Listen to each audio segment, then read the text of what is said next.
근심에 쌓일 때 주께서 내게 오사 위로해 주시네. 가는 길 캄캄하고 외로움 많으나 주께서 함께하며 내 짐을 지시네. 은혜가 내게 족하네. 은혜가 족하네. 이 외로운 세상 지날 때 은혜가 족하네. 범인이 가득 차고 눈물이 흐를 때 주 나의 곁에 오사 용기를 주시네. 말라리라 쳐와서 슬픔에 잠길 때 주님의 능력 입어 원수를 이기네. 은혜가 내게 족하네. 은혜가 족하네. 이 외로운 세상 지날 때 은혜가 족하네. 은혜가 내게 족하네. 은혜가 족하네. 이 외로운 세상 지날 때 은혜가 족하네.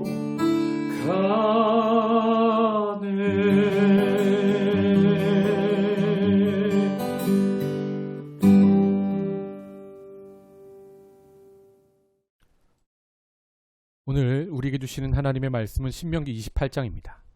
1절에서 6절. 제가 읽겠습니다. 내가 내 하나님 여호와의 말씀을 삼가 듣고 내가 오늘 내게 명령하는 그의 모든 명령을 지켜 행하면 내 하나님 여호와께서 너를 세계 모든 민족 위에 뛰어나게 하실 것이라. 내가 내 하나님 여호와의 말씀을 청종하면 이 모든 복이 내게 임하며 내게 이르리니 성읍에서도 복을 받고 들에서도 복을 받을 것이며 내 몸의 자녀와 내 토지의 소산과 내 짐승의 새끼와 소와 양의 새끼가 복을 받을 것이며 내 광주리와 떡 반죽 그릇이 복을 받을 것이며 내가 들어와도 복을 받고 나가도 복을 받을 것이니라. 아멘. 오늘 너는 복이 될지라 라는 말씀의 제목으로 이 아침에 함께 은혜 나누겠습니다. 우리는 신명기 말씀을 통하여 하나님의 거룩이 무엇인지 알아가고 있지요. 하나님을 사랑하는 것, 그래서 모든 우상을 버리는 것, 그것이 거룩이고, 또 이웃을 사랑하는 것, 그것이 거룩이며, 부르신 곳에서 예배하는 것, 이것이 바로 거룩임을 우리는 알았습니다. 자, 주께서 말씀하신 이 거룩을 우리가 지키면 어떻게 됩니까? 우리가 거룩해지면 복이 임한다. 오늘 말씀하고 있습니다. 오늘은 신명기 28장 말씀인데요. 어제 본 27장의 말씀을 보시면 그리심산과 에발산에 너희가 가서 축복과 저주를 선포하라 하나님 말씀하셨습니다. 그런데 그 축복과 저주를 선포하는 그리심 에발산이 어디에 위치한 곳입니까? 세겜에 위치한 곳입니다.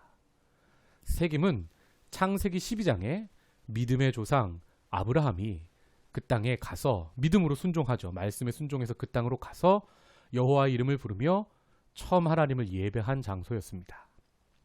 즉 하나님께서는 그 세겜 땅에 가서 이 복과 저주를 선포하고 그리심산에서 선포된 이 복을 너희가 받아라. 아브라함을 떠올리면서 너희도 아브라함이 갔던 그 길처럼 하나님의 말씀을 순종하는 길을 걸어라 말씀하고 계시는 겁니다. 성도 여러분, 축복과 기복은 많이 다릅니다. 목회자들이 복을 선포해야 하는데요. 순서가 있습니다. 하나님 말씀, 진리의 말씀이 먼저고요. 그것에 순종하면, 그래서 우리가 거룩해지면 복이 임한다. 이렇게 설명하는 것이 축복 신앙입니다. 순서를 조금 바꿔서, 조금이 아니죠. 앞뒤를 바꿔서 복을 주시면 내가 이렇게 말씀 순종하겠습니다. 복을 주시면 어떻게 하겠습니다. 이렇게 앞뒤가 바뀌는 것. 이것은 사실 만몬을 섬기는 겁니다. 이것을 우리가 기복신앙이라고 하게 됩니다. 이 어려운 시기에 우리는 기복이 아니라 축복을 구하며 겸손히 하나님 앞에 매일 아침 기도하고 있죠. 그래서 신명기에서 말씀하신 그 말씀, 하나님 사랑, 이웃 사랑, 부르신 곳에서의 예배를 우리가 잘 실천하고 회복해서 우리 교회에, 또 성도님들 가정에, 성도님들 직장에, 성도님들이 밟는 땅에, 성도님들이 만나는 사람들에게까지 복이 임하는 역사가 있으시기를 축복합니다. 그래서 오늘 말씀에 의하면 우리가 복을 받는 게 참 중요한데요. 우리가 받는 복은요, 우리만 위한 복이 아닙니다. 그러니까 이기적인 목적으로 우리가 복을 구하는 것이 아니라 성경에서 말씀하시는 복은요, 그 의미 자체로 선교적입니다. 다시 말해서 선택받은 이스라엘 백성이 복을 받으면 다른 민족까지도 복을 받을 것이다. 하나님 말씀하고 계세요.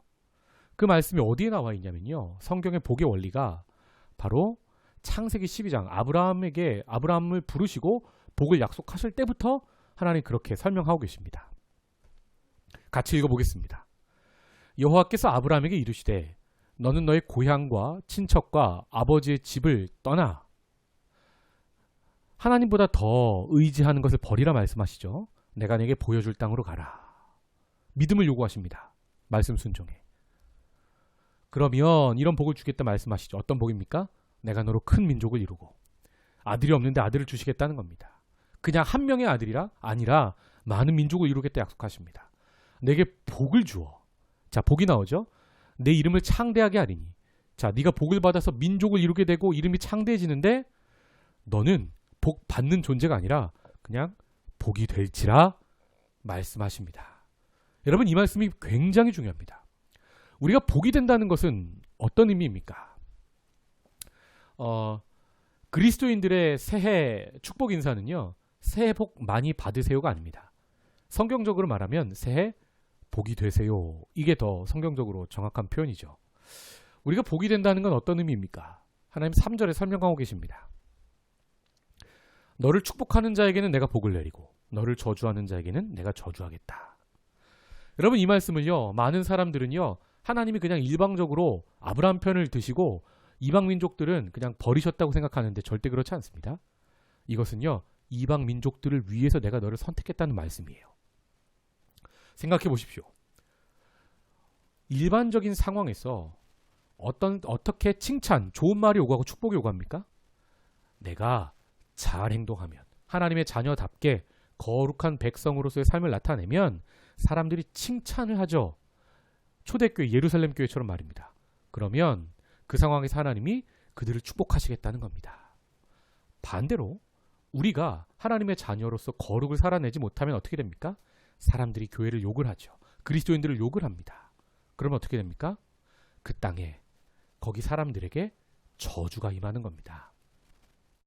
성도 여러분, 이 말씀을 오늘날 한국 상황에, 또 우리 상황에 적용해 보면 우리가 매우 마음 아파하면서 기도해야 될 말씀이기도 합니다. 우리가 지금 한국 교회가 손가락질을 많이 받고 있는데 여러 이유가 있겠지만 그 중에 우리가 정말 잘못한 부분도 없지 않아 있습니다. 그래서 오늘 이 말씀에 의하면 우리가 회개해야죠. 그리고 빨리 거룩을 회복해야죠. 신명기 말씀대로 살아내야죠. 그래서 복이 돼야죠. 사람들이 우리를 칭찬할 만큼 거룩의 모습을 회복해야죠. 그러면 우리만 복 받는 게 아니라 우리가 만나는 사람, 우리가 밟는 땅까지도 모두 복이 임하게 될 줄 믿습니다. 지금 바로 신명기에서 말씀하는 말씀에 순종해서 거룩해지면 받는 복이 이 전 지구적으로 정말 필요한 시기가 아닌가 생각합니다. 그래서 아브라함에게부터 하나님 복을 말씀하시는데 사실은 창세기부터 복을 말씀하시죠. 성경에서 말씀하시는 복은 그 의미 자체로 이기적인 것이 아니라 남을 위한 것, 선교적인 것이라 설명드렸습니다. 성도 여러분, 그래서 우리가 거룩해지는 게, 그래서 우리가 하나님 말씀에 순종하는 게 정말 중요해요. 여러분, 복 받는 건 그냥 받아도 되고 안 받아도 되는 게 아니라 복이 될지라 명령하셨죠. 그러니까 우리는 말씀에 꼭 순종해서 거룩을 이루어내서 복을 받아서 우리에게 주신 사람들을 살리는 제사장 나라로서의 사명을 감당해야 하는 것입니다. 이것을 위해서 우리가 해야 될 일이 있습니다. 1절에 말씀하시는데요. 내 하나님 여호와의 말씀을 청종하래요. 그래야 복이 임한다 말씀하십니다. 청종이 무엇입니까? 잘 듣고 순종하는 것입니다. 우리가 어려운 시기에 말씀에 집중하고 있는데요. 듣는 마음들이 많이 회복되고 우리의 심령이 옥토밭으로 많이 변화해지고 있는 것이 느껴집니다. 우리의 이 옥토밭에 말씀의 씨앗이 잘 심겨져서 30배, 60배, 100배 열매 맺어서 하나님 나라가 흥왕해지는 역사가 일어나고 우리가 복받아서 우리를 통하여 세상도 복받는 그 꿈같은 날이 속히 오기를 함께 사모해 봅니다. 성도 여러분, 이 복에 있어서 두 번째로 중요한 것이 있습니다. 첫 번째로 중요한 것이 청종이고요. 둘째로는 복이 지연될 때 기다릴 줄 아는 믿음이 필요합니다. 원래 말씀에 순종하면 바로 복이 임하는 게 하나님의 나라입니다. 타락하기 이전 에덴 동산의 세상이죠. 그런데 우리는 공동체 전 지구적으로 공동체적으로 원죄와 자범죄가 뒤범벅된 세상 한복판에서 살아가고 있습니다. 그래서 때로 말씀을 지켜도 복이 지연되고, 아니 복이 아니라 오히려 억울한 일을 당하게 되기도 하고 아픔과 고통이 우리에게 탄압이 몰려오기도 하는 것을 봅니다. 사탄이 우리를 가만 놔두지 않는 거죠. 그럴 때 어떻게 됩니까? 마태복음 5장에 예수님께서 말씀하신 팔복을 기억하며 기다리십시오. 팔복이 무엇입니까? 하나님, 신명기에 하나님 말씀 붙잡고 포기하지 않고 악인의 길을 걷지 않고 하나님 말씀 붙잡고 끝까지 좁은 길을 걷는 자들에게 예수님께서 선포하신 복입니다. 심령이 가난한 자는 복이 있나니 천국이 그들의 것이미요. 아멘. 우리가 풍요의 시대를 사는데 마음이 가난한 마음이 되어서 하나님 나라를 우리가 소유하기 원합니다. 애통하는 자는 복이 있나니 눈물 흘리며 기도하시는 성도님들이 있습니까? 그들이 위로를 받을 것이며 하늘 위로가 임할 줄 믿습니다. 온유한 자는 복이 있나니 화가 날 만한 억울한 상황이 있습니까? 하나님 말씀 붙잡고 온유하십시오. 땅을 기업으로 받게 될 줄 믿습니다. 의에 줄이고 목마른 자는 복이 있나니 우리가 악을 추구하는 것이 아니라 의를 사모하고 의에 목마를 때 우리가 배부르게 될 줄 믿습니다.